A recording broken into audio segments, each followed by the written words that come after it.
রাসূলুল্লাহ সাল্লাল্লাহু আলাইহি ওয়াসাল্লাম আমাকে 10টি কালিমা ওসিয়ত করেছেন বা 10টি কথা আমাকে ওসিয়ত করেছেন। তিনি বলেন, ক্বালা লা তুশরিক বিল্লাহি শাইআ ওয়া ইন কুতিলতা ওয়া হুররিকতা। মুআয বিন জাবাল রাদিয়াল্লাহু আনহু বলছেন, নবী সাল্লাল্লাহু আলাইহি ওয়াসাল্লাম আমাকে যে 10টি ওসিয়ত করেছেন, তার প্রথমটা হচ্ছে, তুমি আল্লাহর সাথে কাউকে শরীক করবে না যদি তোমাকে জ্বালিয়ে দেয়া হয় অথবা হত্যা করা হয়। এক নাম্বার, লা তুশরিক বিল্লাহি শাইআ, আল্লাহ পাকের সাথে বিন্দু মাত্র কাউকে শরীক করবে না। ওয়া ইন কুতিলতা ওয়া হুররিকতা, যদি তোমাকে হত্যা করা হয় অথবা তোমাকে পুড়িয়ে ফেলা হয়। এক নাম্বার। 2, ওয়ালা তাউক্কান্না ওয়ালিদাইক, তুমি তোমার পিতা মাতার অবাধ্য হবে না যদিও তারা তোমাকে তোমার সম্পদ এবং পরিবার থেকে বঞ্চিত করে। 3, ওয়ালা তাতরুকান্না সলাতাল মাকতুবাতা মুতাআম্মিদান, কোশ্চিনকালেও কখনোই, ওয়ালা তাতরুকান্না এখানে তাকিদ দেয়া হয়েছে, অর্থাৎ কোনো অবস্থাতেই তোমার উপরে যে ফরজ সালাত আছে এটাকে ইচ্ছাকৃতভাবে ছেড়ে দিবে না। ওয়ালা তাতরুকান্না সলাতাল মাকতুবা মুতাআম্মিদান, ইচ্ছাকৃতভাবে কখনো তোমার উপরে যে ফরজ সালাত আল্লাহ পাক নির্ধারণ করেছেন এটাকে কখনোই ছেড়ে দিবে না। কারণ অন্য হাদিসে আছে যে মান তারাকা সালাতা মুতাআম্মিদান ফাকাদ কাফার, যে ব্যক্তি ইচ্ছাকৃতভাবে ফরজ সালাতকে ছেড়ে দিল সে ব্যক্তি কুফরি করলো। অনেক আলেম বলেছেন সে ব্যক্তি মুসলিমদের লিস্ট থেকে নাম কাটা পড়ে গেল, সে কাফের হয়ে গেল। এটা অনেক আলেমের বক্তব্য। আর এই হাদিসের মধ্যে নবী সাল্লাল্লাহু আলাইহি ওয়াসাল্লাম বলছেন, ফাকাদ বারিআত মিন জিম্মাতিল্লাহ, যদি কেউ আল্লাহ রাব্বুল আলামিনের জিম্মায় থাকতে চায় সে যেন ফরজ সালাত আদায় করে। যদি ফরজ সালাত ছেড়ে দেয় সে ব্যক্তি আল্লাহ পাকের জিম্মা থেকে মুক্ত হয়ে গেল। ফাকাদ বারিআত, আল্লাহ পাকের যে জিম্মা, নিরাপত্তা, এখান থেকে সে মুক্ত হয়ে গেল যদি সে ফরজ সালাত ছেড়ে দেয়। 4 নাম্বার, ওয়ালা তাশরাবান্নাল খামরা, কোনো অবস্থাতেই মদ পান করবে না। ওয়ালা তাশরাবান্নাল খামরা, কোনো অবস্থাতেই মাদক দ্রব্য সেবন করবে না। ফাইন্নাহু রাসু কুল্লি ফাহিশা, কারণ এটা যত রকম ফাহিশা কাজ আছে, যত ফাহিশা নোংরা কাজ আছে, এর রস মানে মাথা। যত রকম পাপ আছে পৃথিবীতে, ফাহেসা কাজ আছে, অশ্লীল কাজ আছে, এর মাথা হচ্ছে মাদক দ্রব্য সেবন করা। 5 নাম্বার, ওয়া ইয়াকা ওয়াল মাসিয়াহ, যত রকম কবিরা গুনাহ আছে এই কবিরা গুনাহগুলো থেকে হে মুআজ তুমি বেঁচে থাকবে। কারণ আল মাসিয়াতু হাল্লা সাখতুল্লাহ, কারণ মাসিয়া বা আল্লাহর অবাধ্যতা আল্লাহর ক্রোধটাকে হালাল করে ফেলে। মানে আল্লাহ পাক রাগান্বিত হন যখন মানুষ কবিরা গুনাহে লিপ্ত থাকে। আল্লাহ পাক আমাদের সবাইকে কবিরা গুনাহ থেকে বাঁচিয়ে রাখুন, আমিন। 6, ওয়া ইয়াকা ওয়াল ফিরার মিনাস সাহফি ওয়া ইন হালাকান নাস, যুদ্ধের মাঠ থেকে কখনো পালিয়ে যাবে না হে মুআজ, যদি দেখো তোমার জীবদ্দশায় মুসলিমদের সাথে কুফফারদের জিহাদ হচ্ছে, যুদ্ধ হচ্ছে, তাহলে যুদ্ধের মাঠ থেকে কখনো পালিয়ে যাবে না। ওয়া ইন হালাকান নাস, যদি সমস্ত মানুষ ধ্বংস হয়ে যায়, সবাই ধ্বংস হয়ে যায়, তারপরেও হে মুআজ তুমি যুদ্ধের মাঠ থেকে পালিয়ে যাবে না। এটা 6। 7, ওয়াইদা আসাবান নাসু মাউতুন ওয়া আনতা ফীহিম ফাসবুত, যদি দেখো যে তুমি এমন একটা জনগোষ্ঠীর মধ্যে আছো যেখানে মহামারী দেখা দিয়েছে, যদি দেখো যে এমন একটা অবস্থায় তুমি আছো যে মানুষের মধ্যে মহামারী দেখা দিয়েছে আর তুমি সেখানেই অবস্থান করছো, ফাসবুত, তাহলে সেখানেই থাকো, এখান থেকে অন্য কোথাও যেও না। কোয়ারেন্টাইন, বুঝতে পারছেন? তাহলে সেখান থেকে অন্য কোথাও যেও না। 8, ওয়ানফিক আলা আহলিক মিন তৌলিক, তোমার সামর্থ্য অনুযায়ী তুমি তোমার পরিবার বর্গের উপর খরচ করো। আল্লাহ পাক তোমাকে যে সামর্থ্য দিয়েছেন এই সামর্থ্য অনুযায়ী তুমি তোমার পরিবার বর্গের উপরে খরচ করো। 9, ওয়ালা তারফা আনহুম আসাকা আদাবান, পরিবার বর্গের উপর থেকে কোশ্চিনকালেও আদবের লাঠি উঠিয়ে নিবে না। পরিবার বর্গের উপর থেকে কোশ্চিনকালেও কখনোই শাসন বা আদবের লাঠি উঠিয়ে নিবে না। বুঝতে পারছেন কথা? আচ্ছা। 10, ওয়া আখিফহুম ফিল্লাহ, এবং পরিবার বর্গকে সবসময় আল্লাহর ভয় দেখাতে থাকবে। শেষের 3টা হচ্ছে পরিবার সংক্রান্ত, সামনেরগুলো আলাদা আলাদা। শেষের 3টাই কিন্তু পরিবার সংক্রান্ত। 8, 9, 10। 1, পরিবার বর্গের উপর খরচ করো সামর্থ্য অনুযায়ী, তোমার সামর্থ্য অনুযায়ী। 9, কখনোই পরিবারবর্গের উপর থেকে শাসনের লাঠিটাকে উঠিয়ে নিবে না। আর 10, তুমি পরিবারবর্গকে আল্লাহর ভয় দেখাতে থাকবে। এই 10টা নসিহত বা ওসিয়ত নবী করিম সাল্লাল্লাহু আলাইহি ওয়াসাল্লাম মুআজ বিন জাবাল রাদিয়াল্লাহু আনহুকে স্পেশালি করেছেন। এই হাদিসটা পড়তে গিয়ে মনে হলো সকালবেলা যে যদি আমরা সবাই, আল্লাহ পাক তৌফিক দান করুন, যদি আমরা সবাই, প্রত্যেক ব্যক্তি, প্রত্যেক মুসলিম যুবক, তরুণ তরুণী, আবার বৃদ্ধ যারাই আছে, এই একটা হাদিসের উপরে যদি আমল করতে পারি, ইনশাআল্লাহ তাআলা এই সমাজে ইসলাম প্রতিষ্ঠা হয়ে যাবে ইনশাআল্লাহ। একটু ব্যাখ্যায় আসি, যেহেতু আমাদের সময় খুব সংক্ষিপ্ত, লম্বা চওড়া ব্যাখ্যার সুযোগ নাই, তা আমি খুব সংক্ষিপ্ত ব্যাখ্যায় আসছি। প্রথমে আসি এই হাদিসের রাবি সম্পর্কে দুইটা কথা। রাবির নাম কি? মুআজ বিন জাবাল রাদিয়াল্লাহু আনহু। দেখুন, আজকের খুতবায় এসেছেন, এই হাদিসটা মুখস্থ করে বাসায় যাবেন। এটা খুতবায় আসেন জাস্ট আমাকে দেখার জন্যে, বা আলোচনা শুনলে শুনলাম, না শুনলে নাই, এই টাইপের নিয়াতে আসলে কিন্তু আসলে কোনো ফায়দা নাই। হাদিসের রাবি সম্পর্কে দুটো কথা বলছি। মুআজ বিন জাবাল রাদিয়াল্লাহু আনহু এমন একজন সাহাবী যিনি ছিলেন তরুণ, যখন তার সামনে ইসলামের দাওয়াত পেশ করা হয়েছে, ইয়াং সাহাবী, টকবগে রক্ত, ওই অবস্থায়, ওই বয়সে তিনি আল্লাহকে চিনতে শিখেছেন, দেন অ্যান্ড দেন মুসলিম হয়ে গেছে। বায়াতে আকবায়ে কুবরা নামক একটা বায়াত হয়েছে, যেই বায়াতটা মূলত মক্কা থেকে মদিনায় হিজরতের পটভূমি তৈরি করে দেয়। সেই 75 জন সাহাবীর মধ্যে মুআজ বিন জাবাল রাদিয়াল্লাহু আনহু ছিলেন অন্যতম প্রধান। ইসলাম কবুল করার সময় তার বয়স ছিল হয়তোবা 19 থেকে 20 বছর। আর আপনি আমাদের জেনারেশনের 19-20 বছরের যুবকদের দিকে একটু তাকিয়ে দেখেন, আর মুআজ বিন জাবাল রাদিয়াল্লাহু আনহুর দিকে তাকিয়ে দেখেন। 6 জন সাহাবী ছিলেন স্পেশাল, যারা নবী সাল্লাল্লাহু আলাইহি ওয়াসাল্লামের ওহী লেখক ছিলেন, অর্থাৎ কুরআন সংকলন করতেন, হাদিস সংকলন করতেন। তার মধ্যে একজন হচ্ছেন মুআজ বিন জাবাল রাদিয়াল্লাহু আনহু। তিনি ছিলেন জাহেদ। জাহেদ মানে হচ্ছে দুনিয়া বিমুখ। দুনিয়া নিয়ে তার এত পেরেশানি ছিল না, টেনশন ছিল না। এখনকার যুবকদের মেইন চিন্তা কি? দুনিয়া না, স্ট্যাটাস, চাকরি, বাড়ি, গাড়ি, সুন্দরী বিবি, এই তো। মুআজ বিন জাবাল একজন জাহেদও ছিলেন। জাহেদ মানে বলা হয় দুনিয়া বিরাগী, দুনিয়াকে তিনি প্রয়োজন মনে করতেন, এর ভিতর ডুবে থাকতেন না কখনো, অথচ তিনি একজন তরুণ মানুষ ছিলেন। একটা হাদিস এসেছে, হালাল হারামের মধ্যে এই উম্মতের সর্বাধিক জ্ঞান যাদেরকে দেওয়া হয়েছে, তার মধ্যে মুআজ বিন জাবাল রাদিয়াল্লাহু আনহু একজন। তিনি 18 হিজরিতে ইন্তেকাল করেছেন এবং তিনি অত্যন্ত সুদর্শন ছিলেন, চমৎকার বাগ্মী ছিলেন, মানে খুব চমৎকার করে কথা বলতে পারতেন, জনগণকে বোঝাতে পারতেন। আল্লাহ পাক আমাদেরকে তার মধ্যে হওয়ার তৌফিক দান করুন, আমিন। এবং তিনি জাফর ইবনে আবি তালেব রাদিয়াল্লাহু আনহুর দিনী ভাই ছিলেন। মানে দিনী ভাই কেমন? যখন মুহাজির সাহাবীরা হিজরত করে মদিনায় গিয়েছে, তখন ওইখানকার সাহাবীদেরকে বলা হতো আনসার সাহাবী, যারা আওস এবং খাজরাজ গোত্রের ছিলেন। নবী সাল্লাল্লাহু আলাইহি ওয়াসাল্লাম মদিনায় প্রথমে মসজিদে নববী নির্মাণ করলেন, এরপর সামরিক প্রশিক্ষণ, অর্থনৈতিক ভিত্তি শক্ত করা, ইহুদিদের সাথে মদিনা সনদ এবং মুসলিমদের মধ্যে ভ্রাতৃত্বের বন্ধন স্থাপন করলেন। এক সাহাবীর সাথে আরেক সাহাবীর দিনী ভাই সম্পর্ক করলেন। মুআজ বিন জাবাল রাদিয়াল্লাহু আনহু ছিলেন জাফর বিন আবি তালেব রাদিয়াল্লাহু আনহুর দিনী ভাই। আর জাফর বিন আবি তালেব রাদিয়াল্লাহু আনহু ছিলেন নবী সাল্লাল্লাহু আলাইহি ওয়াসাল্লামের আপন চাচাতো ভাই আলী রাদিয়াল্লাহু আনহুর ভাই। জাফর রাদিয়াল্লাহু আনহু আবিসিনিয়ায় ওই যে বাদশা নাজাশী, তার সামনে সূরা মারিয়াম তেলাওয়াত করেছিলেন, যার তেলাওয়াত শুনে, জাফর রাদিয়াল্লাহু আনহুর তেলাওয়াত শুনে বাদশা নাজাশীর চোখ দিয়ে দরদর করে পানি পড়তে শুরু করে, এবং পরবর্তীতে ওই খ্রিস্টান বাদশা ইসলাম কবুল করেন, আলহামদুলিল্লাহ। আর জাফর রাদিয়াল্লাহু আনহুকে বলা হয় কি? দুই ডানাওয়ালা বলা হয় এই কারণে, জাফর রাদিয়াল্লাহু আনহু মোতার যুদ্ধে শহীদ হয়েছেন। মুসলিমদের মাত্র 3000 সৈন্য, আর মোতার যুদ্ধে কুফারদের, রোমকদের 2 লক্ষ সৈন্য। এটা কি যুদ্ধ হয়? কোনোভাবে সম্ভব?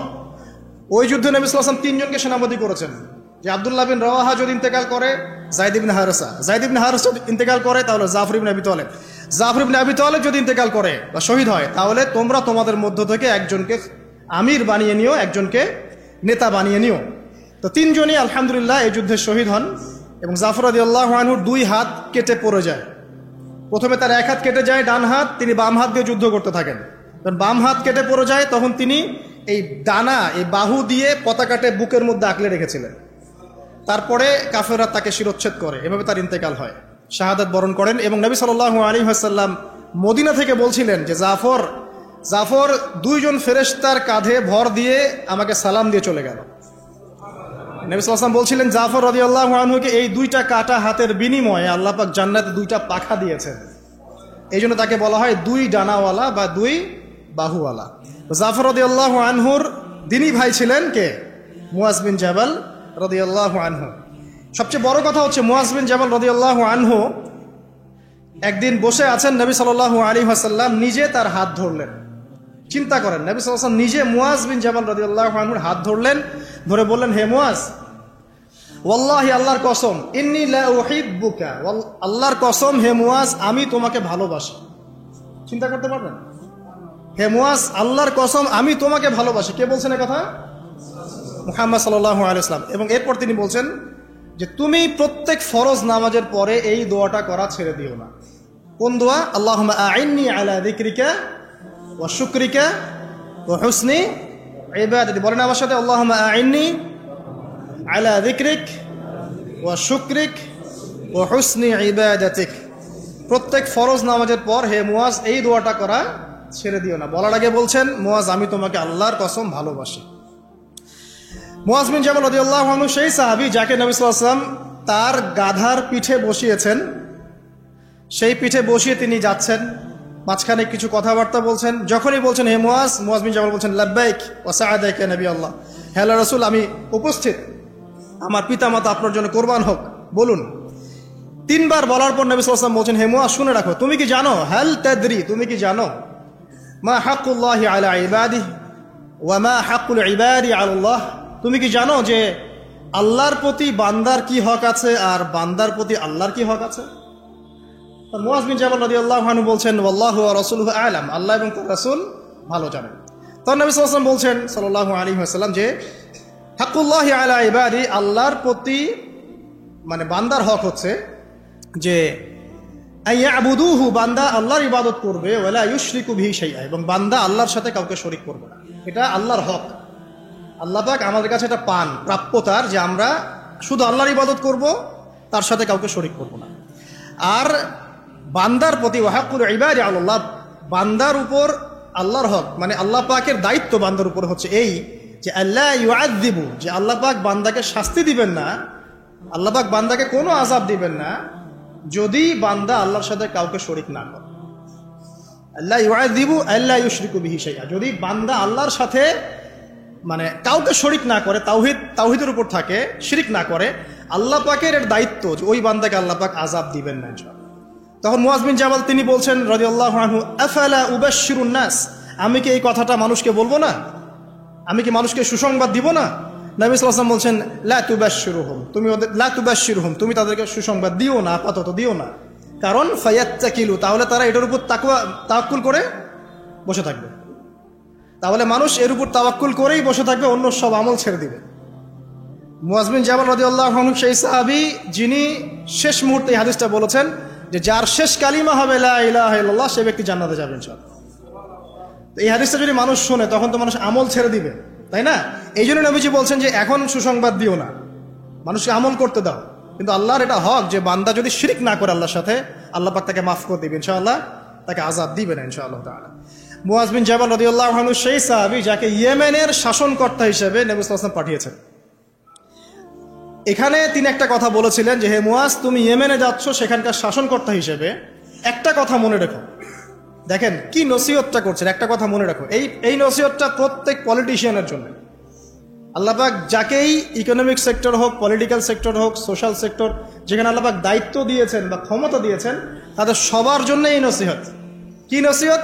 নবীজি বলছেন হে মুয়াজ, তুমি ইয়েমেনের গভর্নর হচ্ছ ঠিক আছে, তবে ইত্তাকি দাওয়াতুল মাজলুম, তুমি মজলুমের দোয়া থেকে বেঁচে থাকবে। মাজলুম কাকে বলে? যার উপরে জুলুম করা হচ্ছে, যার উপর জুলুম করা হচ্ছে, এই মাজলুমদের দোয়া থেকে তুমি বেঁচে থেকো। কারণ লাইসা বাইনাহা ওয়া বাইনাল্লাহি হিজাব, কারণ ওই মাজলুমের দোয়া আর আল্লাহ পাকের মাঝে কোনো পর্দা নাই। কথা কি বুঝতে পারছেন? মাজলুমের দোয়া আর আল্লাহ পাকের মাঝখানে কোনো পর্দা নাই। যদি আপনি কারোর প্রতি জুলুম করেন আর সে যদি হাত তুলে বলে আল্লাহ অমুক নেতা আমার উপর জুলুম করেছে, আপনি শেষ। আপনি নিজে ধ্বংস হবেন, ধ্বংসিত হবেন। মানে আপনি যদি কারোর প্রতি জুলুম করে ফেলেন আপনার ক্ষমতার বলে, এবং সে যদি আল্লাহর কাছে অভিযোগ পেশ করে, আপনি শেষ, ধরা। কারণ এই মাজলুমের দোয়া আর আল্লাহর মাঝখানে কোনো পর্দা নেই।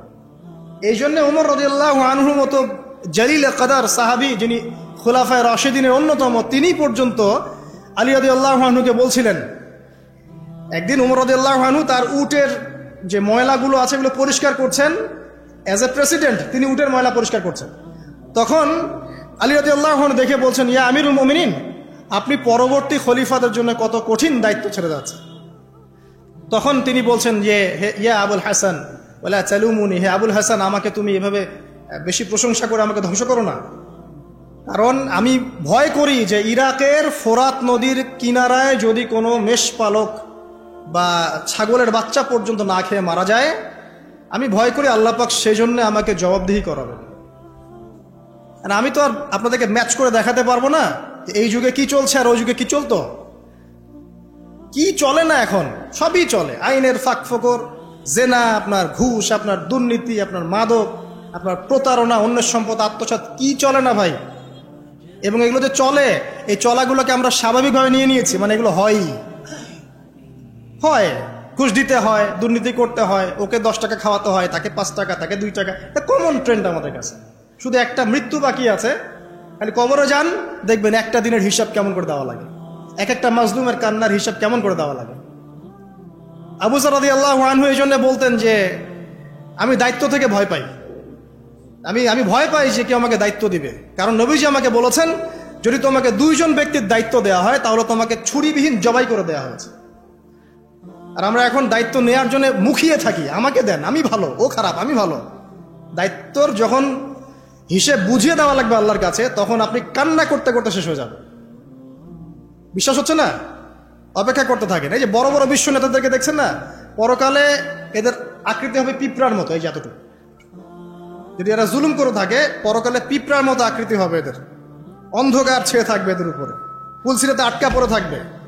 যত মানুষের হক নষ্ট করেছে সবাই এর দিকে আঙ্গুল তুলে থাকবে যে আমার এই করেছে, আমার সেই করেছে, আমার এই দেয়নি, আমার সেই দেয়নি। দেখেন, এটা বাস্তব দেখবেন চোখ দিয়ে ইনশাআল্লাহ। যাই হোক, আমি ওদিকে যাচ্ছি না, শুধু এতটুকু বলবো, প্রত্যেক পলিটিশিয়ানের জন্য একটা নসিহা, যেটা মুয়াজ বিন জাবাল রাদিয়াল্লাহু আনহুকে নবীজি করেছেন। হে মুয়াজ, ইয়েমেনের গভর্নর হচ্ছে হও, তোমাকে শাসন কার্য দেয়া হয়েছে, আলহামদুলিল্লাহ, তবে ইত্তাকি দাওয়াতাল মাজলুম, মাজলুমের দোয়া থেকে বেঁচে থাকো। কারণ ফালাইসা বাইনাহা ওয়া বাইনাল্লাহি হিজাব, কারণ মাজলুমের দোয়া আর আল্লাহর মাঝখানে কোনো পর্দা থাকে না। ব্যাস একটা নসিহত আপনার জন্য যথেষ্ট। এবার সামনে আসেন, মুয়াজ বিন জাবাল রাদিয়াল্লাহু আনহু সেই সাহাবী যিনি আরেকটা বিখ্যাত হাদিস বর্ণনা করেছেন। এটা বলে শেষ, অন্যদিকে যাচ্ছি। সেটা হচ্ছে যে তিনি বলছেন, নবী সাল্লাল্লাহু আলাইহি ওয়াসাল্লাম একদিন আমাকে বললেন, যদি 2 জন ব্যক্তি শুধুমাত্র আল্লাহর জন্য পরস্পরকে ভালোবাসে, যদি 2 জন ব্যক্তি পরস্পরকে শুধু আল্লাহর জন্য ভালোবাসে, তাহলে এই 2 জন ব্যক্তিকে কিয়ামতের মাঠে নূর বা আলোর মিম্বর দেয়া হবে। এই যে মিম্বর দেখছেন, এরকম নূর বা আলোর মিম্বর দেওয়া হবে, যেটা দেখে শহীদগণ এবং নবীগণ ঈর্ষা করবে, কি আমলের কারণে তাকে এই মর্তবা দেয়া হলো। আমলটা কিন্তু মনস্তাত্ত্বিক আমল, বাহ্যিক কোন আমল না। কি আমল? আল্লাহর জন্যে একজন আরেকজনকে ভালোবাসছে। এই ভালোবাসা আবার আপনাদের বয়ফ্রেন্ড গার্লফ্রেন্ড অ্যাফেয়ার্স না, আবার ওইটা বলেন না যে আমি তোমাকে আল্লাহর জন্য ভালোবাসি, এটা জিনা। আল্লাহর জন্য ভালোবাসা হালাল ভালোবাসা, যেটা বৈধ। তো দেখুন, এখন এই হাদিসের সংক্ষিপ্ত ব্যাখ্যা করে শেষ করছি। দেখুন, এখানে 10টা বিষয় বলা হয়েছে, 10টা বিষয় বলা হচ্ছে। 10টা বিষয় নিয়ে 10টা লেকচার দেওয়া সম্ভব। খুব সংক্ষেপে বলছি। 1 নম্বর, নবীজি বলেছেন ওয়ালা তুশরিক বিল্লাহি শাইআ। 1 নম্বর, তোমরা আল্লাহর সাথে কাউকে, তুমি আল্লাহর সাথে কাউকে শরিক করো না। ওয়াইন কুতিলতা ওয়া হুররিকতা, তোমাকে যদি জ্বালিয়ে দেয়া হয়, মানে আগুন দিয়ে আপনাকে জ্বালিয়ে দেওয়া হয়েছে, অথবা আপনাকে হত্যা করা হয়েছে, তারপরেও তুমি আল্লাহর সাথে শরিক করো না। এখানে একটা চমৎকার হাদিস মনে পড়ে গেল, যে একদিন 2 ব্যক্তি একটা গ্রামের মধ্য দিয়ে যাচ্ছে। এই হাদিসটা কিতাবুত তাওহীদ গ্রন্থের মধ্যে আছে। 2 জন ব্যক্তি একটা গ্রামের মধ্য দিয়ে যাচ্ছে। সেই গ্রামের মানুষরা মূর্তি পূজারী। তো ওদের পথ আটকে দিল, দিয়ে বলল যে তোমরা যেতে পারবে না সামনে, যতক্ষণ না আমাদের এই দেবতার সামনে কিছু না কিছু উৎসর্গ করছো। ঠিক আছে? তো একজন বলল যে আমি কিচ্ছু দিতে পারবো না, কারণ আমি তাওহীদপন্থী মানুষ, আমি কিছুই দিব না, আমি কোনো মূর্তির সামনে কোনো নজর মানত পেশ করবো না। তখন তাকে চাপ প্রয়োগ করা হচ্ছে যে একটা মাছির দানা হলেও দিতে হবে। সে বলল আমি মাছির দানাও দিব না। তখন তারা সবাই মিলে তাকে ধরে হত্যা করল। নবী সাল্লাল্লাহু আলাইহি ওয়াসাল্লাম বলছেন এই ব্যক্তি জান্নাতে চলে গেল। আর যে দ্বিতীয় বন্ধু, সেই বন্ধু বলছে আমার কাছে কিছু দেওয়ার নাই, তখন তাকে ফোর্স করা হচ্ছে একটা মাছি হলেও দিতে হবে। তখন সে একটা মাছি কুরবানি করলো, ওই স্ট্যাচুর জন্য একটা মাছি উৎসর্গ করলো। নবী সাল্লাল্লাহু আলাইহি ওয়াসাল্লাম বলছেন এই মাছিটা উৎসর্গ করার কারণে সে জাহান্নামে চলে গেছে। আমি কিভাবে বুঝাবো আপনাকে শিরক আর তাওহীদ কি জিনিস? মানে লা তুশরিক বিল্লাহি শাইআ মানে আপনার চিন্তার মধ্যে যাররা পরিমাণ শিরকি আকীদা থাকা যাবে না। আপনার কাজ আমল, আপনার আমলের মধ্যে যাররা পরিমাণ শিরক থাকা যাবে না। আপনার কথার মধ্যে যাররা পরিমাণ শিরকের ছোঁয়া থাকা যাবে না। এই তিনটা ক্ষেত্রেই মূলত শিরক হয়। হয় চিন্তায় হবে শিরক, না হলে কথায়, না হলে কাজে। চিন্তায় কেমন? এই যে কেউ মনে করছে যে আল্লাহ বলতে কেউ নাই, নাউযুবিল্লাহ। এই মহাবিশ্ব সৃষ্টি হয়েছে বিগ ব্যাং থেকে, কেউ সৃষ্টি করে নাই। তোমরা এগুলো পড়ো না সায়েন্সে? হ্যাঁ। তারপরে মহাবিস্ফোরণের মধ্য দিয়ে অটোমেটিকলি এটা এভাবেই সৃষ্টি হয়ে গেছে। পৃথিবী ঘুরছিল, প্রথমে উত্তপ্ত ছিল, তারপরে আস্তে আস্তে ঠান্ডা হলো, পরে হঠাৎ করে ওখানে প্রাণ চলে আসলো। হ্যাঁ, তারপরে কোথা থেকে জানি মানুষ আসলো, তারপর মানুষ গাছের ছাল বাকল করে থাকতো, বন জঙ্গলে ঘুরতো আর পশু শিকার করতো। সব বোগাস কথাবার্তা, মিথ্যা কথাবার্তা। এগুলো একটা কথার সাথে কোরআন সুন্নাহর কোনো মিল নাই। এই প্রত্যেকটা কথা পশ্চিমা সভ্যতা থেকে এখানে আসছে। এই প্রত্যেকটা কথা কোরআন সুন্নাহ বিরোধী। মানুষ না কখনো গাছের ছাল পাতা পরে ছিল, আর না কখনো বন্য প্রাণীর মতো জীবনযাপন করত। মানুষ সৃষ্টির শুরু থেকেই সভ্য ছিল। আল্লাহ রাব্বুল আলামিন আদম আলাইহিস সালামকে কি নগ্ন করে পৃথিবীতে পাঠিয়েছিলেন? তাকে পোশাক দিয়েছেন, তাকে জীবন উপকরণ শিক্ষা দিয়েছেন, ওহীর জ্ঞান দিয়েছেন, এবং এই পৃথিবীতে চলার জন্য যা যা প্রয়োজন সবকিছু আল্লাহ রাব্বুল আলামিন তাকে ওহীর মাধ্যমে শিক্ষা দিয়েছেন। সভ্যতা শুরু হয়েছে একজন নবী দ্বারা। সে নবীর নাম কি? আদম। প্রত্যেক যুগে যুগে সভ্যতা এগিয়ে গেছে নবীদের দ্বারা। আর এখন আমাদের এই সমাজবিজ্ঞান বইগুলোতে পড়ানো হয় সভ্যতা শুরু হয়েছে রোমকদের দ্বারা, গ্রিকদের দ্বারা, পশ্চিমাদের দ্বারা, তাই না? এর বাইরে কিচ্ছু নাই। ফিলোসফি পড়েন, ফিলোসফির প্রত্যেকটা বই এরকমই লেখা আছে। অথচ সভ্যতা শুরু হয়েছে নবীদের দ্বারা, আর সভ্যতা শেষও হবে একজন নবী দ্বারা। তার নাম কি? ঈসা আলাইহিস সালাম। এবং তিনি অচিরে আগমন করবেন ইনশাআল্লাহ তাআলা। সেটা হতে পারে 100, 200, 300 বা 500 বছরের মধ্যে, আল্লাহু আ'লাম। কিন্তু সভ্যতা শেষ হবে একজন নবীর হাতে।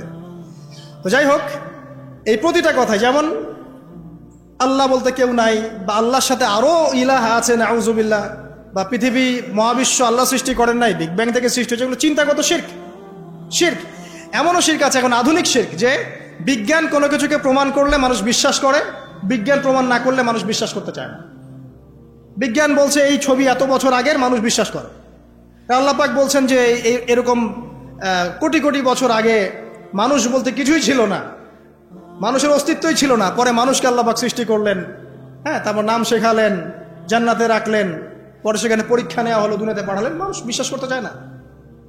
বিজ্ঞান যদি বলে যে জান্নাত বলে কিছু আছে, মানুষ বিশ্বাস করবে। নাসা যদি বলে জাহান্নাম বলতে কিছু আছে, মানুষ বিশ্বাস করবে। কোরআনে বলা আছে জান্নাত জাহান্নামের কথা, মানুষ বিশ্বাস করতে চায় না। নাস্তিকরা বলে এগুলো মৌলবাদী কথাবার্তা। ধর্মান্ধ নাকি আপনি? ধর্মান্ধ নতুন শব্দ এসেছে। অন্ধভাবেই ধর্ম পালন করতে হয়। ধর্মকে নাজিল করেছেন আল্লাহ পাক। আমি কি আল্লাহর চাইতে বেশি বুঝি? তাহলে আমি যদি আল্লাহর ইচ্ছার সামনে নিজেকে আত্মসমর্পণ করে দেই, তাহলে তো আমি ধর্মান্ধই হলাম। তো সমস্যা কোথায়? ধর্মান্ধ না হলে আপনি ইসলাম পালন করবেন কেমন করে? আল্লাহর চেয়ে কি আপনি বেশি দেখতে জানেন? আল্লাহর দৃষ্টির চেয়ে কি আপনার দৃষ্টি বেশি প্রখর? আল্লাহ পাক যেটা দেখছেন, যেটা ওহী করেছেন, আমি চোখ বন্ধ করে সেটা পালন করছি, তো আমি তো অন্ধভাবেই ধর্ম পালন করব নাকি? কথা বুঝতে পারেন নাই? ইসলামের মৌলিক যে বিষয়গুলো, সালাত, কালিমা, সওম, যাকাত, হজ, এগুলো মৌলিক না? ইসলামের মৌলিক বিষয়গুলো মেনে চলাই তো মৌলবাদ। ইসলামের মৌলিক বিষয়গুলোকে মেনে চলবো বলেই তো আমি মৌলবাদী। আর যদি মৌলিক বিষয় না মানেন, নামাজ মানি না, কালিমা মানি না, যাকাত মানি না, তাহলে আপনি তো ইসলাম মুসলিমই থাকছেন না। তাহলে মুসলিম হতে হলে তো আপনাকে মৌলবাদী হতেই হচ্ছে। কোন শব্দকে কিভাবে তা'উইল করে আল্লাহ ভালো জানে। তো কোরআন এবং সুন্নাহ অন্ধভাবেই মানতে হবে। এখানে যা আছে এটাই চূড়ান্ত, এর বাইরে কোনো সত্যের উৎস নাই। হ্যাঁ, কোরআন সুন্নাহর সাথে যদি কোনো কিছু মিলে যায়, সেটা মানতে আমাদের কোনো আপত্তি নাই, হোক সেটা সায়েন্স বা দর্শন বা যুক্তি বা যে কোনো কিছু। কোরআন সুন্নাহর সাথে যাই মিলে যাবে, মানতে কোনো আপত্তি আছে? নাই। কিন্তু কোরআন সুন্নাহর সাথে যেটা মিলল না, সেটা কি আপনি মানতে পারবেন? তাহলে কোরআন এবং সুন্নাহকে আপনাকে এভাবেই মানতে হবে, চোখ বন্ধ করে কোরআন সুন্নাহ মানতে হবে। আর আল্লাহ পাক আমার চেয়ে অনেক বেশি ভালো বোঝেন আমার জন্য ভালো কোনটা, তাহলে আল্লাহ পাকের ভালো আমি চোখ বন্ধ করে মানবো না? ডাক্তারের কাছে গিয়েছেন, আপনার মনে করেন অনেক বড় রোগ হয়েছে, অনেক ডাক্তার দেখাচ্ছেন, সলভ হচ্ছে না। একজন বড় ডাক্তারের খবর পাওয়া গেল যিনি মাদ্রাসা থাকেন, কথার কথা, সেখানে গেলেন, আপনাকে টেস্ট দিলেন। আপনি তো জিজ্ঞাসা করতে যাচ্ছেন না যে এই টেস্ট কেন দিচ্ছেন, ওই টেস্ট কেন দিচ্ছেন, এই ওষুধ কেন দিলেন, ওই ওষুধ কেন দিলেন, এই প্রেসক্রিপশন কেন। ডাক্তার যা বলছে আপনি অন্ধভাবে নিচ্ছেন না? নাকি আপনার ডাক্তারের এইসব টেস্টগুলো নিজে করার ক্ষমতা আছে? আপনি কি নিজে এই টেস্টগুলো করতে পারবেন? ওই ওষুধ কেন দিয়েছে, ওখানে কি গুণ আছে, কি উপকারিতা অপকারিতা আছে, এটা তো ডাক্তার ভালো জানে আমার চাইতে। তখন আমরা কিন্তু অন্ধভাবেই ডাক্তারের কথা মেনে নেই এবং ট্রিটমেন্ট নেই। আর আল্লাহ রাব্বুল আলামিন মহাবিশ্বের স্রষ্টা, তিনি জানেন মহাবিশ্বের কার জন্য কি কল্যাণকর। তিনি মুসলিমদেরকে দিয়েছেন কোরআন এবং সুন্নাহ, পুরো মানব জাতিকে দিয়েছেন। এর মধ্যে আল্লাহ পাক সমস্ত বিষয়ে সলিউশন দিয়েছেন। এখন আমি এটা অন্ধভাবে মানবো না, নাকি আল্লাহকে চ্যালেঞ্জ করবো যে কেন এটা দিলেন, কেন নামাজ পড়তে বললেন, কেন রোজা রাখতে বললেন, কেন হজ করতে বলছেন? সব কিছুর কারণ আছে নিঃসন্দেহে, কিন্তু সব কারণ ব্যাখ্যা করার মতো জ্ঞান কি আমার আছে? আমার জ্ঞান কি আল্লাহর চেয়ে অসীম, না আল্লাহ পাকের জ্ঞান অসীম? তাহলে আল্লাহ পাকের জ্ঞান যেহেতু অসীম, এই অসীম জ্ঞানের অধিকারী একজন সত্তার কাছে আত্মসমর্পণ করবো, এটাই তো ইসলাম, এটাই তো মৌলবাদ, এটাই তো অন্ধত্ব। তাহলে এইসব শব্দগুলো দিয়ে মুসলিমদেরকে ডমিনেট করার কোনো মানে হয় না, এবং এই শব্দগুলোর অপপ্রয়োগটা চেঞ্জ করতে হবে। এটা হচ্ছে মিডিয়ার মধ্য দিয়ে একটা ইসলামপন্থীদের এগেইনস্টে আদর্শিক একটা আঘাত। এইসব শব্দগুলো যারা উচ্চারণ করছে এরাও শিরক করছে। সূরা তাওবা পড়ে দেখেন, এইভাবে ইসলামকে টিটকারি করাটাকে আল্লাহ রাব্বুল আলামিন কুফরি বলেছেন। ইসলামকে এভাবে টিটকারি করার কোনো সুযোগ নাই। প্রতিটা ফান্ডামেন্টাল আমাকে চোখ বন্ধ করেই মানতে হবে, এর মধ্যে নিঃসন্দেহে আমার জন্য কল্যাণ আছে।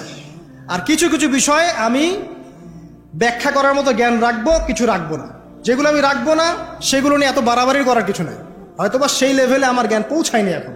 আল্লাহ পাক বোঝার তৌফিক দেখ। বলছিলাম চিন্তাগত শিরক, দেখেন সায়েন্স যেটা প্রমাণ করে সেটা আমরা মেনে নেই, যেটা প্রমাণ করে না সেটা আমরা মানতে চাই না। এই যে একটা শিরক, চিন্তাগত শিরক, এখন এই আধুনিক শিরকে আমরা ভুগছি। এগুলো আধুনিক আরো অনেক শিরক আছে। আল্লাহ রাব্বুল আলামিন কোরআনে একটা বিষয় হালাল করেছেন, আমরা এটাকে হারাম করে নিচ্ছি। আল্লাহ পাক কোরআনে একটা হারাম করেছেন, আমরা দেদারসে হালাল করে নিচ্ছি। এই যে আল্লাহ পাকের হালালকে হারাম করা, হারামকে হালাল করা, এটা বর্তমান যুগের, বর্তমান এই বিশ্বের আধুনিক শিরক। এটাও শিরক। সূরা তাওবার 31 নম্বর আয়াত পড়ে দেখেন। এই নয় যে এরকম শিরকে যারা লিপ্ত থাকবে তাদেরকে হত্যা করতে হবে, বিষয়টা এমন নয়, কিন্তু তারা শিরক করছে, তারা কুফরি করছে। আরও আছে ব্যাপার, এই যে কেউ চিন্তা করছে আল্লাহ ছাড়া কেউ আমার দোয়া কবুল করতে পারে, আল্লাহ ছাড়া কেউ আমার উপকার করতে পারে, আল্লাহ ছাড়া কেউ নাউজুবিল্লাহ আমার অপকার করতে পারে, আল্লাহ ছাড়া কেউ জীবন দিতে পারে বা মৃত্যু দিতে পারে, আল্লাহ ছাড়া কেউ সন্তান দিতে পারে, ইত্যাদি ইত্যাদি। মানুষ চিন্তা করছে না? অনেকে দেখি হাতের মধ্যে কিছু পড়ছে এবং তার বিশ্বাস এটা খুলে ফেললে তার ক্ষতি হবে, আছে না? অনেকে টিয়া পাখি দিয়ে ভাগ্য পরীক্ষা করছে না? অনেকে ওই যে রাশিফল দিয়ে ভাগ্য পরীক্ষা করছে না? আগামীকাল কি হবে একদম স্পেসিফিকলি বলে দিচ্ছে যেটাই হবে। তো এই যে বিষয়গুলো, এগুলো সবই কিন্তু শিরকের মধ্যে অন্তর্ভুক্ত। ভবিষ্যৎ সম্পর্কে কিছু বলতে হলে বলতে হবে আল্লাহু আ'লাম বিসসাওয়াব, আল্লাহ পাক ভালো জানেন। তবে আপনি এস্টিমেট করতে পারেন, সেটা অন্য বিষয়। আলামাতুস সাআ নিয়ে কথা বলা হচ্ছে, কিয়ামতের সায়েন্স, এই সায়েন্সগুলো আসবে। এই সাইনগুলো যখন আসবে তখন বুঝে নিতে হবে যে কিয়ামত নিকটবর্তী, কিন্তু কেউ বলতে পারবে না এক্স্যাক্টলি কত সালে, কত মাসে, কত বছরে কিয়ামত হবে। আল্লাহু আ'লাম বিসসাওয়াব। তো এরকম চিন্তাগত প্রচুর শিরক আছে, প্রচুর শিরক। এগুলো জানার জন্য আপনারা কিতাবুত তাওহীদ নামে একটা গ্রন্থ আছে, পড়তে পারেন। 2 নম্বর আমলগত শিরক। দেখেন আমলগত অনেক শিরক আছে। কিরকম? এই যে কেউ আল্লাহ ছাড়া কাউকে সিজদা করছে, আল্লাহ ছাড়া কারো কাছে দোয়া করছে, আল্লাহ ছাড়া অন্য কারো কাছে নজর করছে, মানত করছে। হ্যাঁ, অনেকে দেখা যায় যে কবরে গিয়ে গরু জবাই করছে, খাসি জবাই করছে, করছে না? মৃত ব্যক্তির সন্তুষ্টি অর্জন করার চেষ্টা করছে। এই যে কাজগুলো আছে আপনার কর্মগত শিরক, এগুলোর মধ্যে লিপ্ত থাকলেও কিন্তু এই মুআজ বিন জামাল রাদিয়াল্লাহু আনহুর হাদিস থেকে আমরা আসলে শিক্ষা নিতে পারি নাই, এখান থেকে বাঁচতে পারছি না। আরেকটা আছে কথার মধ্যে শিরক। কিরকম? অনেকে দেখা যায় বিভিন্ন রকম কথা বলে ফেলি, এমন এমন কিছু কথা বলি যেগুলো আসলে শিরকের পর্যায়ে চলে যায়। যেমন কি এই যে আমরাই সমস্ত ক্ষমতার অধিকারী, শিরক। যদি বলি যে আমরা এই বিশ্বের নিয়ন্ত্রণ, শিরক। যদি বলি যে বৈষয়িক জীবনে আমরা যা ডিল করব সেটাই, এখানে ধর্মের কোনো ঢোকার কোনো স্বাধীনতা নাই, শিরক। অর্থনীতি নিয়ে কথা বলতে গেলে যদি বলেন যে ইকোনমিক লাইফে আমরা ভালো মন্দ যা বুঝি এটাই, এখানে মৌলবাদী কোনো কনসেপ্ট ঢোকানো যাবে না, কোনো ধর্মান্ধ কনসেপ্ট ঢোকানো যাবে না, ধর্মকে এখানে আনা যাবে না, শিরক। ইভেন আপনি পলিটিক্স করছেন, সেখানে যদি বলেন যে এখানে আমি যা বুঝি তাই, এখানে ধর্মের কোনো অনুপ্রবেশ নাই, শিরক।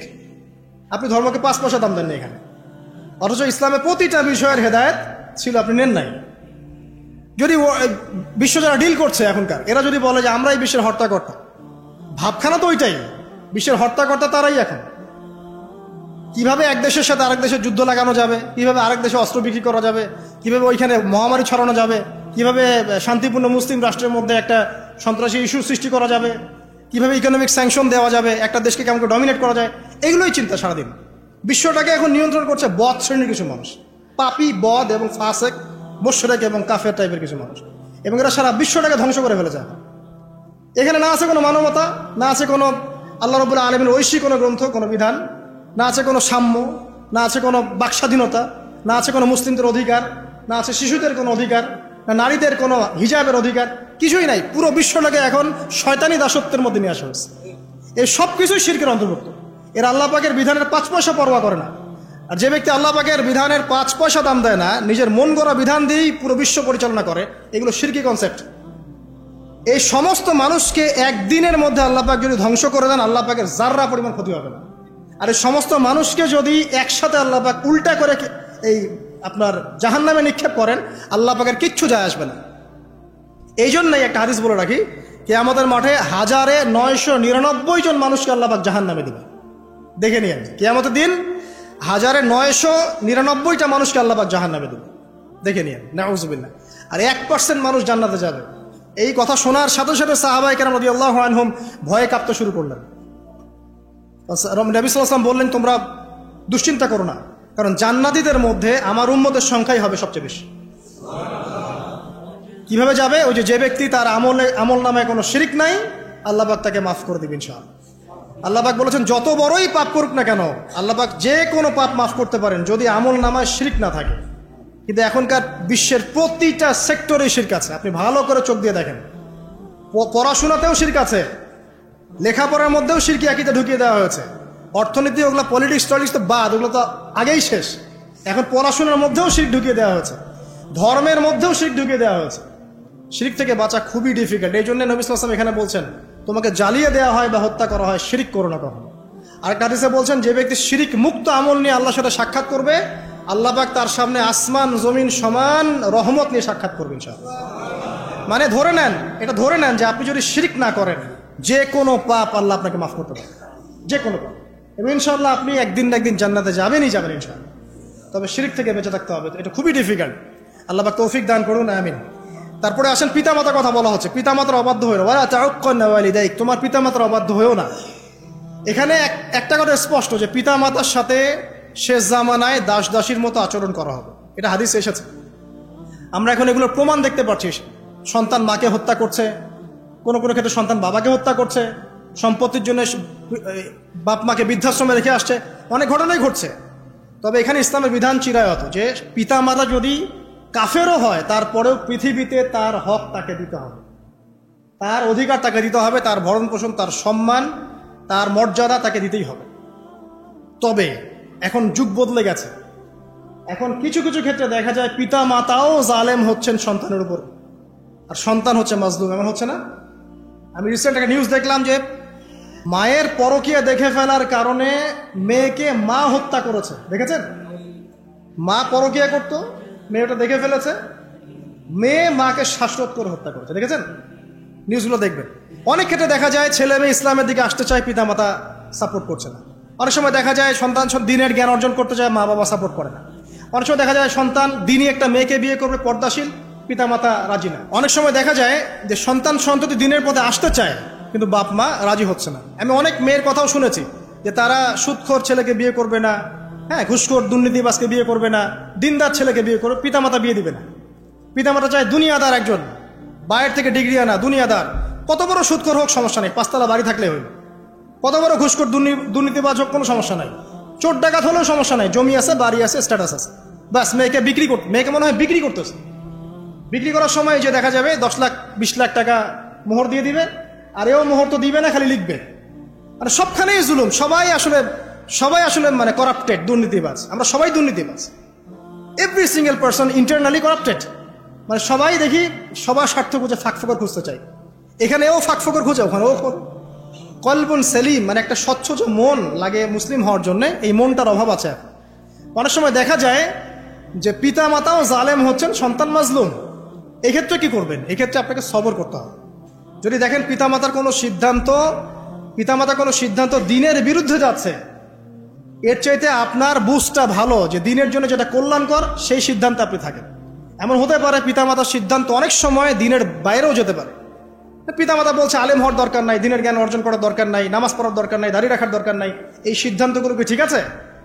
ঠিক নাই। পর্দা করার দরকার নাই, সুদখোরকে বিয়ে কর, ঘুষখোরকে বিয়ে কর, অত দেখার দরকার নাই, হ্যাঁ পরে পর্দা করে নি, শেষ বয়সে ভালো হয়ে যায়, এগুলো কি মিনিং আছে কোনো? তো বুঝতে পারছি এগুলো পিতামাতার ভুল ডিসিশন। তাহলে এই ভুল ডিসিশন যখন হবে তখন সেগুলো মানা যাবে না। তবে তাদের সাথে নম্র বিহেভ করতে হবে, ঝগড়া করা যাবে না, তাদের গায়ে তো হাত তোলা যাবেই না, তাদের সাথে সম্পর্ক ছিন্ন করা যাবে না। সম্পর্ক ছিন্ন না করেই হিকমার সাথে আপনি দাওয়াতি কাজ করবেন, দাওয়াত দিবেন, বোঝাবেন। তবে আপনি আপনার দিনের উপর অটল থাকবেন। যে ডিসিশনটা আপনার জন্য বেস্ট হবে, দিনের জন্য বেস্ট হবে, সেটার দিকে আপনি থাকবেন। এখানে অন্য কে কি বললো এটা দেখার সময় নাই। সবাই যদি দুনিয়ার ফিকির করে তাহলে দিনের ফিকির কারা করবে? আল্লাহ পাক বোঝার তৌফিক দান করুন, আমিন।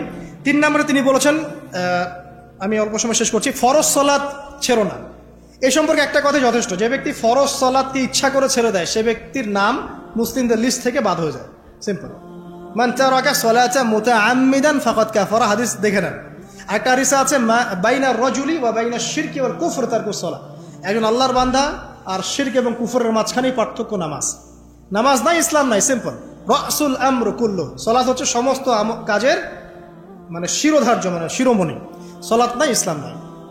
সালাত থাকতেই হবে এবং সালাতটা হতে হবে নবী সাল্লাল্লাহু আলাইহি ওয়াসাল্লামের পদ্ধতিতে, ধীর স্থিরভাবে, খুশু খুজুর সাথে, জামাতের সাথে।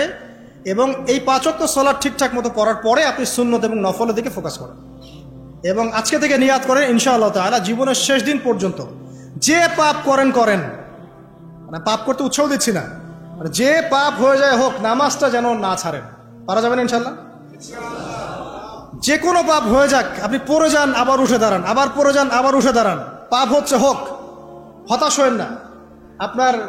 আপনি হয়তো নেশা ছাড়তে পারছেন না, অ্যাফেয়ার ছাড়তে পারছেন না, সুদ ছাড়তে পারছেন না, নামাজে ধরে থাকেন, নামাজ লেগে থাকেন, নামাজটাকে শক্ত করে ধরে থাকেন, ইনশাআল্লাহ দেখবেন নামাজ আপনার সমস্ত পাপ থেকে আপনাকে বাইরে নিয়ে আসবেন ইনশাআল্লাহ।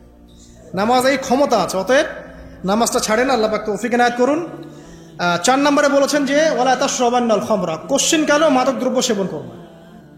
এটা নিয়ে আর কি বলবো বলেন? আপনারা আরো ভালো জানেন মাদক দ্রব্যের কি অবস্থা এখন।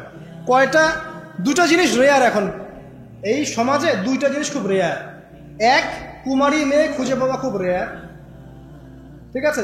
ছাকনি দিয়ে ছাকলেও দেখবেন কুমারী মেয়ে খুঁজে পাচ্ছেন না। জন্ম যখন হবে তখন বুকিং দেওয়া লাগবে। হ্যাঁ, এমন সময় চলে আসছে এখন না, বাচ্চা কাচ্চা কচি কাঁচা মেয়েগুলো 8, 9, 10-এ পড়ে নাই, শেষ। বিশ্বাস হচ্ছে না? দেখেন, বাস্তবতা দেখবেন, আরো দিন যাক, দেখতে থাকেন। তারপরে এমনিই তো যখন একটু বড় হয় তখন তো পর্দার বালাই নাই। ও তো মানে সে প্রত্যেকজন ভাবছে যে একজন সে একজন হিরোইন, ঠিক আছে? আর যদি কোনো মেয়ে বুঝে ফেলে যে সে একটু সুন্দর, তাহলে ওকে আর কে হাত দেয়? কোনো মেয়ে যদি বুঝে ফেলে যে একটু সুন্দর, তাহলে ওকে আর কে পায়? ওর চলাফেরা দেখলে মনে হবে দুনিয়াটাই সব কিছু, পরকাল বলে কিছু নাই, ওই দুনিয়াতে ওই আছে আর কেউ নাই, ভাবটা এরকম। আর যারা আরো বড় বড় ইন্ডাস্ট্রিতে গেছে, ফিল্ম ইন্ডাস্ট্রি বলেন, মিউজিক্যাল ইন্ডাস্ট্রি বলেন, ফ্যাশন, বিউটি কন্টেস্ট, এইসব জায়গায় যারা চলে গেছে, তাদের কত পার্সেন্টের সতীত্ব আছে একটু খোঁজ নিয়ে দেখেন। যাদেরকে তোমরা ফলো করছো এবং যাদের পোস্টার ছবি লাগিয়ে রাখছো ঘরের মধ্যে, এদের কত পার্সেন্টের সতীত্ব আছে দেখো, খোঁজ নিয়ে দেখো। 2টা জিনিস খুব রেয়ার, যতদিন যাবে আরো রেয়ার হয়ে যাবে। পবিত্র কুমারী মেয়ে খুঁজে পাওয়া খুব রেয়ার, এখন খুব রেয়ার। আর 2 নাম্বার, এমন ছেলে খুঁজে পাওয়া খুব রেয়ার, এমন যুবক যে কখনো সিগারেট খায় নাই বা কোনো মাদক দ্রব্য সেবন করে না। ম্যাক্সিমাম ছেলে পেলেই স্মোক করে এবং এটাকে ফ্যাশন মনে করে। স্মোক করতে করতে করতে এক পর্যায়ে গিয়ে দেখা যায় ফেন্সিডিল, তারপরে আবার গাঁজা, আবার ইয়াবা, এক পর্যায়ে হিরোইন, আরো বড় বড় কত মাদক আসছে এখন নতুন। ওই যে প্রায় সীমান্ত অঞ্চলে রেড দেওয়া হয়, বিজিবি রেড দেয়, আর মাদক ধরে না, দেখেন না? নতুন মাদক, নামও শুনি না এরকম মাদক। তো এগুলোর উদ্দেশ্যটা কি আসলে? এই জেনা বলেন, ব্যভিচার বলেন, আর মাদকই বলেন, এই সব কিছুর উদ্দেশ্যটা হচ্ছে মুসলিম তরুণীদেরকে আল্লাহর পথ থেকে সরিয়ে দেওয়া। এক কথায়, যখন কেউ মাদক দ্রব্যের সাথে সংশ্লিষ্ট থাকবে এবং জেনার সাথে সংশ্লিষ্ট থাকে, বেপর্দার সাথে সংশ্লিষ্ট থাকে, তখন কিন্তু মুসলিম সমাজের মধ্যে নামাজি ব্যক্তির সংখ্যা কমে যায়, আলেমদের মানে দিনী এলেম অর্জনকারী প্রজন্মের সংখ্যা কমে যায়, বেপরদামি বেড়ে যায়, ধর্ষণ বেড়ে যায়, পরকীয়া বেড়ে যায় এবং বুদ্ধি প্রতিবন্ধী প্রজন্ম গড়ে ওঠে। এই প্রজন্মটা কি আগামী দিনে ইসলামের পতাকা বহন করতে পারবে? বলেন তো, যার মধ্যে ইমানের কোনো তেজই নাই, ইসলামের কোনো ফিকির নাই, আল্লাহর হালাল হারামের কোনো পরোয়া নাই, এ কি ইসলামের জন্য কিছু করতে পারবে? আর আমরা পৃথিবীতে আসছি কেন? দিনের জন্য কিছু করার জন্যে, দিন পালন করার জন্যে এবং দিনটাকে আল্লাহর জমিনে বিজয় করার জন্য। তাহলে দেখেন, যুবকদের প্রতি আগ্রাসনের মূল কারণ হচ্ছে, পিছনের কারণটা হচ্ছে আপনাকে আল্লাহর পথ থেকে এরা সরিয়ে ফেলতে চাচ্ছে। করছে কারা? পশ্চিমারা। ওরা পুরো পরিকল্পিতভাবে এই কাজগুলো করছে মুসলিম বিশ্বের মধ্যে। এবং এমন একটা মুসলিম কান্ট্রি এখন খুঁজে পাওয়া যায় না যেখানে জেনা ঢুকে যায় নাই, পর্নোগ্রাফি ঢুকে যায় নাই, মাদক ঢুকে যায় নাই, সবখানে ঢুকে গেছে। সুদূর প্রসারী 100 বছরের পরিকল্পনা ছিল ওদের। ওই অটোম্যান এম্পায়ারদেরকে ধ্বংস করার পর থেকে 100 বছরের প্ল্যান ছিল ওদের একটা। এই প্ল্যানে ওরা এখন 100% সফল। আর আমাদের এগুলো কোনো মাথা ব্যথাই ছিল না, কারণ আমরা বিরিয়ানি খাচ্ছিলাম, আলু আর রুটি শ্যামাই খাচ্ছি, খোরমা খাচ্ছি, বাসায় গিয়ে ঘুমাচ্ছি। আল্লাহ পাক বোঝার তৌফিক দেখ। প্রিয় যুবক ভাই, একটা কথা বলে শেষ করি। যে কারণেই মাদকের কাছে যান, হতাশা হোক, চাকরি পাচ্ছেন না বলেন, পারিবারিক চাপ বলেন, বন্ধুদের পাল্লায় বলেন, বা ফ্রাস্ট্রেশন যেটাই বলেন, কোনো কিছুই এই পৃথিবীতে স্থায়ী না। সব কিছুর পরিবর্তন আছে, সময়ের পরিবর্তন আছে। এবং মাদক এই সব সমস্যা থেকে আপনাকে সলিউশন দিতে পারবে না, চিরস্থায়ী শান্তি মোটেই দিতে পারবে না। সাময়িক একটা আপনাকে কি বলবো, ভাইভ দিতে পারে, একটা ফ্লেভার দিতে পারে, সাময়িক একটা ভাইভ, যে আপনি খাচ্ছেন, মনে হচ্ছে হ্যাঁ ভালো, লোডে আসি, আমার কোনো চিন্তা ফিকির নাই, ঠিক আছে। কিন্তু এটা আপনাকে চিরস্থায়ী আপনাকে শান্তি দিবে না। দুইটা জিনিস আপনাকে চিরস্থায়ী শান্তি দিবে, দুইটা, ঠিক আছে। এগুলো আমাদের মানে একদম ফুল প্র্যাকটিক্যাল কথা বলছি। দুইটা জিনিস আপনাকে চিরস্থায়ী শান্তি দিবে। এক, 5 ওয়াক্ত নামাজ জামাতের সাথে পড়বেন, মনটা প্রশান্তি দিয়ে ভরে যাবে, দেখবেন ইনশাআল্লাহ। শুধু ট্রাই করে দেখেন না ভাই, 40টা দিন ট্রাই করে দেখেন। আর 2 নম্বর জিনিস হচ্ছে, এটা আরো বড় অস্ত্র। 5 ওয়াক্ত নামাজের সাথে আপনাকে ডেইলি কোরআন তেলাওয়াত করতে হবে, মিনিমাম 1 থেকে 2 ঘন্টা। 1 থেকে 2 ঘন্টা কোরআন তেলাওয়াত করবেন, অশান্তি বলে কোনো কিছু আপনাকে স্পর্শ করবেন ইনশাআল্লাহ। সারা দুনিয়ার মানুষ চারপাশ থেকে আপনাকে যদি প্যারা দেয়, পেরেশানি দেয়, পেইন দেয়, আপনার মাথা রিল্যাক্স থাকবে, কারণ আপনার মধ্যে কোরআন আছে। বিশ্বাস করছেন না কথা? আল্লাহর কিতাবের কাছে এসে দেখেন, মাদক ছেড়ে দেন প্রিয় ভাই। আর আইন দিয়ে এইসব দেওয়ালে দেওয়ালে লেখে, হ্যাঁ, আর এই মাঝে মাঝে এইসব 2-4টা মাইকিং করে বুলিয়া উড়িয়ে যুব সমাজকে মাদক থেকে দূরে রাখা যাবে না। যতক্ষণ পর্যন্ত ওদের আত্মিক পরিশুদ্ধি না হচ্ছে, ওরা আল্লাহর কাছে আত্মসমর্পণ না করছে। কেন খাবো না, যখন উত্তর দিবে আমি আল্লাহর ভয় খাই না, ব্যাস, তার মানে ও মুমিন হয়ে গেছে। আর এখন কেন খাচ্ছে? বিকজ ও হতাশ, চাকরি পায় না, গার্লফ্রেন্ড ছেড়ে গেছে, এই হয়েছে সেই হয়েছে, পারিবারিক চাপ, এখন সে মাদক খাচ্ছে। আরেকটা বিষয় থাকতে হবে, শুধু নসিহত করেও সব হয় না, আইনের সুশাসন নিশ্চিত করতে হবে। সত্যিকার অর্থে যদি সুশাসন নিশ্চিত হয়, তখন দেখবেন মাদক দ্রব্যের যে তৈরি করছে, যে বিক্রি করছে, যে খাচ্ছে, সবাইকে যদি শাসনের আওতায় আনা যায়, ওই যে শেষের দিকে আছে, শাসনের লাঠি উঠিয়ে নিও না, তখন দেখবেন ইনশাআল্লাহ সমাজটা মাদক মুক্ত হবে, আদারওয়াইজ হবে না। সবচেয়ে বড় অস্ত্র হচ্ছে আল্লাহর ভীতি। আল্লাহকে ভয় করে মাদক ছেড়ে দেন, ইনশাআল্লাহ তাআলা আল্লাহ পাক আপনাকে জান্নাতে মদ খাওয়াবে ইনশাআল্লাহ। হ্যাঁ, জান্নাতে শরাব আছে তো, এবং আমরা জান্নাতে শরাব খাবো ইনশাআল্লাহ। ওই শরাব খেলে কেউ মাতাল হবে না, বরং আপনার শক্তি আরও বাড়বে, আপনার সব ধরনের শক্তি বাড়বে। লাযযাতুল লিশশারিবিন, আল্লাহ পাক বলেছেন, এটা যারা পান করবে এটা খুব চমৎকার সুস্বাদু হবে। জানজাবিল মানে আদার একটা ফ্লেভার থাকবে, সূরা দাহারের মধ্যে আল্লাহ পাক বলেছেন। পড়ে দেখেন, জান্নাতে এগুলো থাকবে। দুনিয়াতে এগুলো ভোগ করে নিলে জান্নাতে তো কিছু পাবেন না। সো জান্নাতের জন্য এগুলো রেখে দেন। এই বেপর্দা মেয়েদের পিছনে ছুটেন না, আপনার জন্য অনেক সুন্দর সুন্দর হুর আইন অপেক্ষা করছে। আমি আজকে সকালে একটা হাদিস পড়েছি, মুয়াজ বিন জাবাল থেকেই বর্ণিত। তিনি বলছেন রাদিয়াল্লাহু আনহু, যে আল্লাহর নবী আমাকে একদিন বলছেন যে দুনিয়াতে যখন কোনো স্ত্রী কোনো স্বামীর সাথে খুব খারাপ বিহেভ করে, আছে না ভাই, মানে সবাই ভুক্তভোগী নাকি? আচ্ছা, এরকম যখন হয়, তখন জান্নাতে তার যে হুর আছে, ওই মুসলিম ব্যক্তির জন্য জান্নাতে যে হুর আইন আছে, ডাগর ডাগর চোখওয়ালা, ওই হুর আইন অদৃশ্যভাবে বলতে থাকে এই মেয়েকে উদ্দেশ্য করে, যে তুমি ওকে কষ্ট দিও না, তুমি ওকে কষ্ট দিও না, কারণ সে তোমার কাছে কয়েকদিনের মেহমান মাত্র, অচিরেই সে আমাদের কাছে চলে আসবে। তো এখন যদি আপনি দুনিয়ার এইসব নগ্ন, বেপর্দা, অশ্লীলতার ফেরিওয়ালা, ঠিক আছে, দেহ ব্যবসায়ীদের পিছনে ছুটে বেড়ান, তাহলে আপনি জান্নাতে হুর পাচ্ছেন না। আল্লাহ পাক আপনাদেরকে সবাইকে হুরিন ঈন দান করুক, দোয়া করে। অতএব সেভাবে চলার মতো তৌফিক, ঈমান, আমল আল্লাহ পাক আমাদের সবাইকে দান করুন, আমিন। আসলে আমি শেষ করতে গিয়েও শেষ করতে পারছি না, আর কয়েকটা বিষয় আছে। 5, যে কবিরা গুনাহ করো না। যদি কবিরা গুনাহ করো তাহলে আল্লাহ পাক এর গজব তোমার উপর অবধারিত হয়ে যায়। কবিরা গুনাহ তো জানেন, যেগুলো বড় বড় গুনাহ, কবিরা গুনাহ লিস্ট আছে, একটা বই পাওয়া যায়, কিতাবুল কাবাইর। কি নাম? কিতাবুল কাবাইর। এই বইয়ের মধ্যে দেখবেন প্রায় 100-150 কবিরা গুনাহ লিস্ট করা আছে। এখন বলতে গেলে আসলে সময় পাওয়া যাবে না। তো যত বড় বড় কবিরা গুনাহ আছে, চুরি বলেন, ডাকাতি বলেন, জেনা বলেন, এই যে ধর্ষণ বলেন, গীবত বলেন, অপবাদ দেয়া বলেন, হ্যাঁ, মাদকদ্রব্য সেবন ইত্যাদি, সমস্ত গুনাহ থেকে আমাদেরকে বেঁচে থাকার চেষ্টা করতে হবে। হয়তো একবারে আমরা পারবো না, কিন্তু চেষ্টা চালিয়ে যেতে হবে ইনশাআল্লাহ। আস্তে আস্তে আস্তে আস্তে আমরা ইনশাআল্লাহ যত পরিণত হব, যত বয়স হবে, যত ম্যাচিউরড হব, তত গুনাহ থেকে বেঁচে থাকতে পারবো ইনশাআল্লাহ তাআলা। আল্লাহ পাক তৌফিক এনায়েত করুন। আর গুনাহ থেকে দূরে না থাকতে পারলে আল্লাহ পাক তার উপর গজব অবধারিত হয়ে যায়, আল্লাহ পাক রাগ হন তার উপরে। 6 তিনি বলছেন, নবী সাল্লাল্লাহু আলাইহি ওয়াসাল্লাম, যদি তোমার জীবদ্দশায় মুসলিম এবং কাফেরদের মধ্যে ব্যাটল হয়, যদি হয়, না হলে আবার জোর করে লাগানোর দরকার নেই। মিডিয়া দেখেন না, জোর করে যুদ্ধ লাগায় দেয়। মানে চীন আর তাইওয়ানের সম্পর্ক আছে, মানে মহড়া চলছে, মিডিয়ার ভাইব দেখলে মনে হয় যে যুদ্ধ লেগে গেছে। এই ক্ষেপণাস্ত্র চালালো, এটা করলো, সেটা করলো, মানে ও নিজেই লাগাই দিবে যুদ্ধ লাগার আগেই। তো এই ভাইবগুলো থেকে দূরে থাকে। তো যদি তোমার জীবদ্দশায় দেখো যে কুফার এবং মুসলিমদের মধ্যে একটা ব্যাটল হচ্ছে এবং তুমি সেখানে উপস্থিত আছো, তাহলে সেখান থেকে পালিয়ে যেও না। যদি সমস্ত মানুষও হালাক বা ধ্বংস হয়ে যায়, তবুও পালিয়ে যাও। তো ওইটা তো অনেক বড় স্কেল।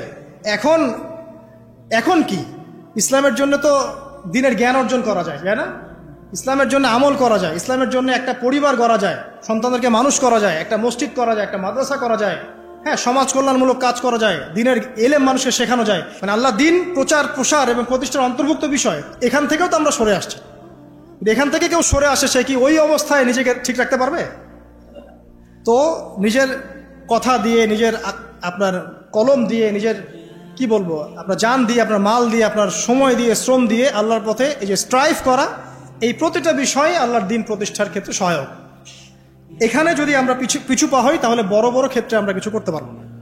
এরপরে নবী সাল্লাল্লাহু আলাইহি ওয়াসাল্লাম বলেছেন যে যদি মহামারী আসে এবং তুমি তাদের মধ্যেই থাকো, পালিয়ে যেও না।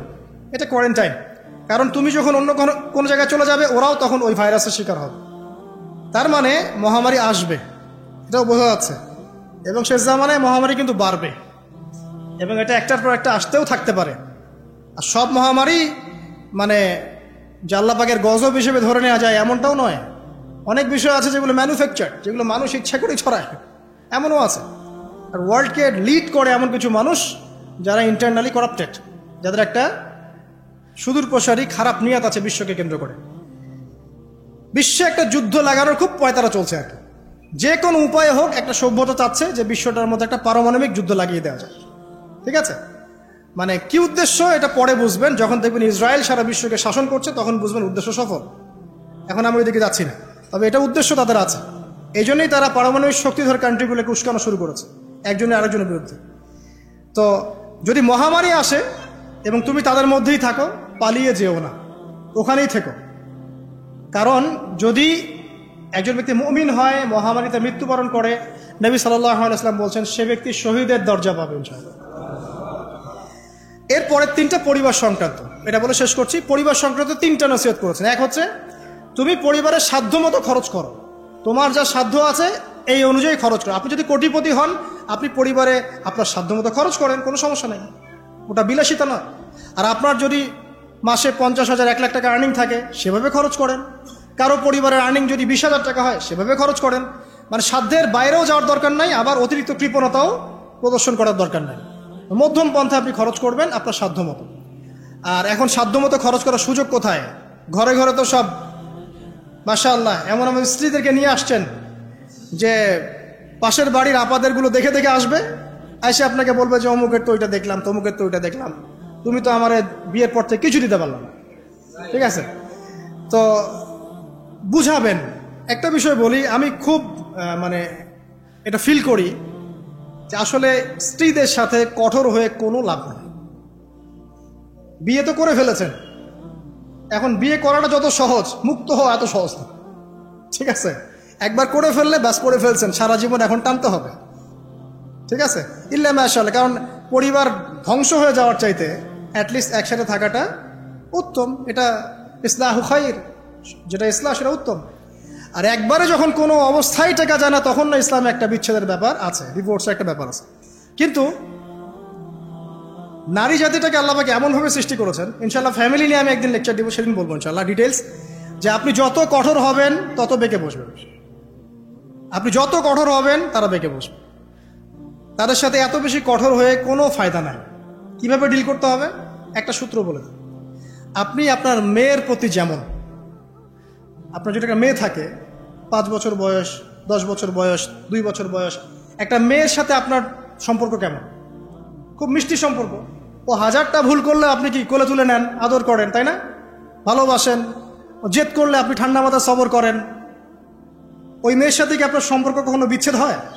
হয় না। কিন্তু মেয়েরা অনেক জ্বালাতে পারে, ছোট বাচ্চা 8-10 বছর, 5 বছর খুব জ্বালাচ্ছে, কিন্তু আপনি কিন্তু সবর করেন, আপনি ওর চাহিদা পূরণ করেন, ওকে কিনে দেন, এটা কিনে দেন, ওটা কিনে দেন, বুঝান, হ্যাঁ, আদর করেন। এইভাবে যদি আপনি স্ত্রীর সাথে থাকতে পারেন, আপনি ফ্যামিলি লাইফে হ্যাপি।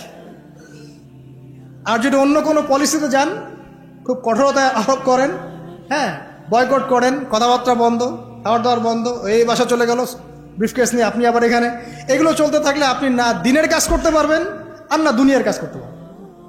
তো এখানে সবর ছাড়া কোনো নসিহত নেই, মানে সবরই সবর, ধৈর্যের চূড়ান্ত পরীক্ষা দেওয়া লাগবে এখানে। আর দুনিয়াতে যদি এভাবে একটু কষ্ট করে চলতে পারেন, জান্নাতে হুর অপেক্ষা করছেন স্যার, ঠিক আছে? তো একটা রাতে মেয়ের মতো করে মেশেন, মানে আপনার মেয়ের সাথে আপনি যেমন, আপনার ছোট্ট ছেলে সন্তানের সাথে আপনি যেমন, এভাবে একটু ডিল করেন, তাহলে দেখবেন যে আপনি স্ত্রী মাশাআল্লাহ, ওর চেয়ে ভালো মানুষই থাকবে না তখন, এবং তার কাছে আপনার চেয়ে ভালো কোনো মানুষই থাকবে না, ঠিক আছে? আল্লাহ পাক পরিবারগুলোকে সুখী করুন, দোয়া করি। কারণ পরিবারের ভাঙনটা এখন খুব বেশি হচ্ছে, প্রায় পরিবারে ডিভোর্স এবং পরকীয়া। এখান থেকে দূরে থাকতে হলে আমাদেরকে কিছু ইসলামিক মোটিভেশন দরকার আছে। আল্লাহ পাক আমাদেরকে বোঝার তৌফিক এনায়েত করুন, আমিন। এক পরিবারে ব্যয় সাধ্যমতো করুন। শেষের 2টা নবীজি বলেছেন, আদবের লাঠি উঠিয়ে নিও না। আদবের যে লাঠিটা আছে, এটা পরিবার থেকে উঠিয়ে নিও না, কারণ পরিবারের শাসন বলে একটা কথা থাকতে হবে। সব কিছু যদি আপনি একদম ওপেন করে দেন সবার জন্য, যা ইচ্ছা তাই করুক, তাহলে আপনার মূল্য থাকবে না, আপনার কথাকে কেউ দাম দিবে না।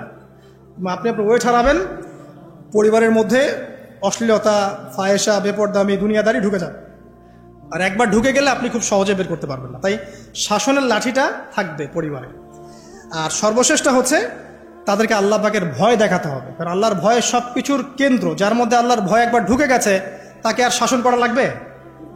শাসন করা লাগবে না। কিন্তু যার মধ্যে একবার আল্লাহর ভয় ঢুকে যাবে, সে অটোমেটিকলি আল্লাহর পথে চলবে ইনশাআল্লাহ। আমরা দোয়া করি আল্লাহ পাক আমাদের সবার পরিবারকে জান্নাতি পরিবার রূপে কবুল করে নিন, আমিন। আমাদের পরিবারবর্গকে আল্লাহ পাক হেদায়েত দান করুন, আমাদেরকে পরিবারের জন্য সাধ্যমতো ব্যয় করার তৌফিক দান করুন। পরিবারের মধ্যে যারা আমরা বাবা মা, ভাই বোন, স্ত্রী সন্তান আছি, সবার মাঝে একটা হৃদ্যতা, ভালোবাসার বন্ধন আল্লাহ পাক তৈরি করুন। যদি আল্লাহ না করুক, যদি আমাদের মধ্যে মহামারী ছড়িয়ে পড়ে, তাহলে সেখানে সবর করা তৌফিক আমাদেরকে দান করুন আল্লাহ পাক। আমরা সবাই যেন কবিরা গুণাগুলো থেকে বেঁচে থাকতে পারি, সেই তৌফিক আল্লাহ পাক আমাদের সবাইকে এনায়েত করুন। আমাদের যুব সমাজকে আল্লাহ পাক মাদক থেকে হেফাজত করুন এবং কোরআনের কাছে নিয়ে আসুন, নামাজের কাছে নিয়ে আসুন, জামাতে 5 ওয়াক্ত নামাজ পড়ার তৌফিক এনায়েত করুন। প্রত্যেককে আল্লাহ পাক ফরজ নামাজ জামাতের সাথে পড়ার তৌফিক দান করুন এবং পিতামাতার খেদমত করার তৌফিক আমাদের সবাইকে দান করুন এবং সারা জীবন তাওহীদের উপর থেকে শিরক মুক্ত আমল নিয়ে কবরে যাওয়ার তৌফিক আল্লাহ পাক আমাদের সবাইকে দান করুন, আমিন।